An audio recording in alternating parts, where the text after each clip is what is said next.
Yeah, for me, writing with two new members was definitely, I'd say, a challenge. You know, we took losing Dale quite hard.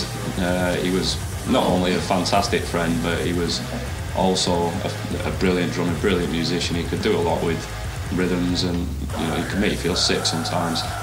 But Matt turned up, and Matt was fantastic. He's a young guy, and he's got some skills. To be fair, you know, he turned up and he already had a couple of the tracks down, which we found, you know, that really took us by surprise.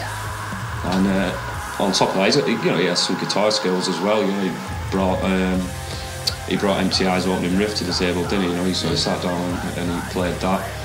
Adam, we've definitely known for too long now, but he's an awesome guy. You know, he's a fantastic guitarist. Guys, just thinking the stage presence that they have is, you know, brilliant to watch. The energy, the way they get the crowd going. And now that I'm on stage with them, I can't help but feed off their energy and, you know, try and make that live show as best as we can, because that's what, for me, it's all about. Just bringing a second guitarist in after we brought the MIDI keyboard in to replace the guitar we lost in the original lineup. Once we put that guitar back, it just created a bigger and better sound. It did make it a little bit easier because I had a second guitarist to bounce off, and the overall sound with the second guitar as well is just massive.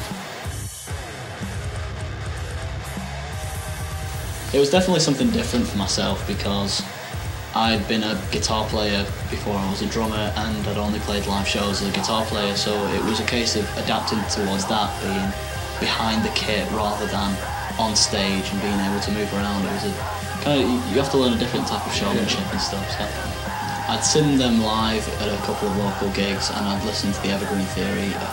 Me and my friends were really into it. And so I knew what they were going for, like the style, the genre and all that. So I knew how to adapt towards that, really. Stop going. I can't, I know, but I want it to sound good.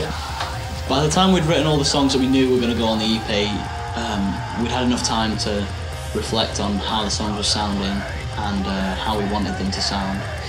And also Liam had enough time to give his own input. And that's around the same time that we started experimenting with the songs, using some samples during From Finland with Love, experimenting with time signatures, different breaks, different stops, just keeping the music interesting and trying to make it a bit more progressive, like hopefully like having a step up from the Evergreen Theory. As an engineer for the EP, I was in full control of the arrangement. There was no time limit on getting everything done. The recording and mixing was done. The nice steady pace, could check it all thoroughly before moving on. Everything was just nice and relaxed, and I enjoyed that above anything else really. I suppose the guys would have enjoyed it as well because, you know, they didn't have to pay a penny. They got away with that one. Definitely exploited his skills. I much preferred the DIY method of recording.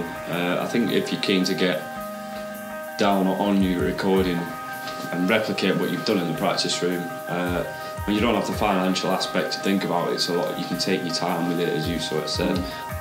And I think that us all being perfectionists, we really did benefit from that. And I think Adam especially recorded his guitar part. We'd got it down, we were in the mixing process, and then we decided that it wasn't right, and we had the liberty to be able to go back. Adam bought himself new equipment, and then we re-recorded the part. So again, that was just something that the DIY sort of method allowed us to do. For me, it's all about personal experience. Whilst Liam was away on tour earlier this year, we asked him to write a set of lyrics for the EP. Come back off tour, really happy with the final outcome, did a good job, as always.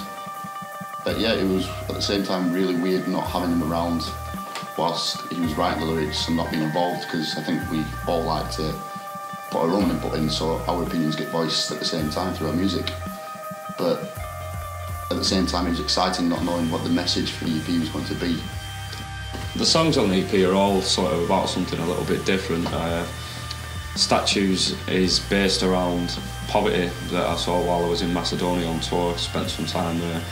From Finland with Love is about missing people while we're out on the road. Like, there's lines in there referencing family, friends, today they are older, one especially my brother.